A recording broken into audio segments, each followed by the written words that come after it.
سوال 4 پہلوؤں پر مشتمل ہے۔ پہلا جو ہے وہ ہے کہ زکوٰۃ کیا ہے، اس کے کیا معنی، اور زکوٰۃ کو قرآن و حدیث کی روشنی میں واضح کرنے کی کوشش کی گئی ہے، اور زکوٰۃ کا مقصود اور اجتماعی نظام، پھر اجتماعی نظام کیوں ضروری ہے، اس پر گفتگو کی گئی ہے۔ زکوٰۃ کیا ہے، اس کے کیا معنی ہے؟ زکوٰۃ کے معنی ہے پاکی اور صفائی کے، اپنے مال میں سے ایک حصہ حاجت مندوں اور مسکینوں کے لیے نکالنے کو زکوٰۃ اس لیے کہا گیا ہے کہ اس طرح آدمی کا مال اور اس مال کے ساتھ خود آدمی کا نفس بھی پاک ہو جاتا ہے۔ جو شخص خدا کی بخشی ہوئی دولت میں سے خدا کے بندوں کا حق نہیں نکالتا، اس کا مال ناپاک اور مال کے ساتھ اس کا نفس بھی ناپاک ہے، کیونکہ اس کے نفس میں احسان فراموشی بھری ہوئی ہے۔ اس کا دل اتنا تنگ ہے، اتنا خودگرد ہے، اتنا درپرست ہے کہ جس خدا نے اس کو حقیقی ضروریات سے زیادہ دولت دے کر اس پر احسان کیا، اس کے احسان کا حق ادا کرتے ہوئے بھی اس کا دل دکھتا ہے۔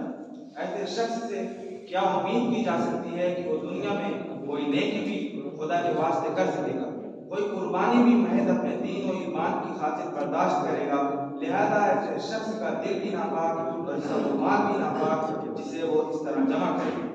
بلا اشتباہ اسلام نے ہر کس و ناقص کو اپنی اور اپنے خاندان کی جملہ ضروریات کی تکمیل کے لیے محنت مشقت کے ذریعے روزی فراہم کرنے کا پابند کیا۔ پھر یہ بھی بتایا کہ جو لوگ مفلس اور تہی دست ہونے کے ساتھ ساتھ محنت مشقت سے عاجز ہوں، ان کے خوشحال رشتہ داروں پر یہ ذمہ داری عائد ہوتی ہے کہ وہ ان کی کفالت اور مناسب نگہداشت کریں۔ لیکن اس سے انکار نہیں کیا جا سکتا کہ ہر مفلس کو دولت مند عزیز یا قریبی رشتہ دار میسر نہیں ہو۔ ایسے نازک موقع پر یہ سوال ضرور پیدا ہوگا کہ اس قسم کے نادر یتیموں، بیواؤں اور حسن نصیبہ مردوں اور عورتوں کا کیا ہوگا؟ کم سن بچوں، اپاہج، بیمار اور مصیبت زدہ افراد کو معاشرے میں پنپنے کے مواقع کیوں کر حاصل ہوں گے؟ اسی طرح وہ لوگ کس طرح روزی حاصل کر سکیں گے جن کے اندر کام کرنے کی پوری صلاحیت اور حوصلہ ہے لیکن انہیں روزگار نہیں ملے گا؟ یا وہ لوگ کیا کریں گے جو برسر روزگار تو ہیں لیکن کم آمدنی اور زیادہ خرچ کی وجہ سے پریشان ہیں؟ کیا یہ مناسب ہوگا کہ انہیں بھوک اور افلاس کے شکنجے میں سسکنے کے لیے یوں ہی چھوڑ دیا جائے، جبکہ ان کے ارد گرد ایسے افراد بھی موجود ہوں جو ان کے درد کا علاج جانتے ہوں لیکن پھر بھی خاموش ہوں؟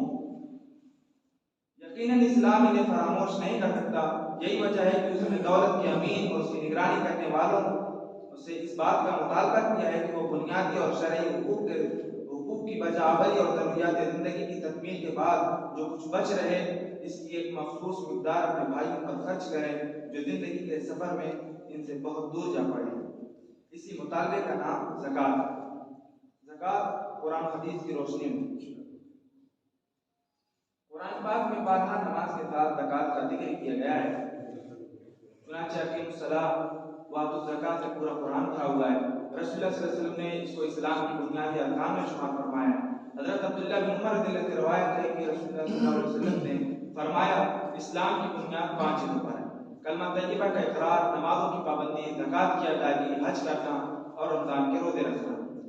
قرآن پاک اس کی تعلیم دیتا ہے کہ شرک سے بچتے ہوئے نماز پڑھنا اور زکوٰۃ دینا اسلامی برادری میں شرکت کی نشانی اور مسلمان کی سب سے بڑی پہچان ہے۔ چنانچہ لڑنے والے مشرکین کے بارے میں ارشاد ہوا توبہ کر لیں اور نماز اور زکوٰۃ کو پابندی سے ادا کرنے لگیں تو ان کا راستہ چھوڑ دو، اب وہ تمہارے بھائی ہوئے، بے شک اللہ تعالیٰ بخشنے والا بڑی مہربانی کرنے والا ہے۔ توبہ نمبر 5 اور زکوٰۃ دیں تو تمہارے دینی بھائی ہیں۔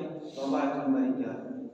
معلوم ہوا کہ زکوٰۃ وہ عبادت ہے جس کی ادائیگی کے بغیر نہ کوئی مسلمان بن سکتا ہے، نہ اس عظیم تر اسلامی برادری میں شامل ہو سکتا ہے جہاں چھوٹے بڑے کو یہ حقوق حاصل ہوتے ہیں جو دوسروں کو حاصل ہوتے ہیں، جہاں خود ان سے بھی انہی تمام حقوق کا مطالبہ کیا جاتا ہے جس کا اوروں سے مطالبہ کیا جاتا ہے۔ قرآن پاک نے نماز اور زکوٰۃ کو اسی لیے بارہا یکجا ذکر کیا تاکہ دونوں کا باہمی تعلق نمایاں ہو اور ہر کوئی یہ جان لے کہ اسلام کی تکمیل دونوں کی یکجا ادائیگی میں مضمر ہے۔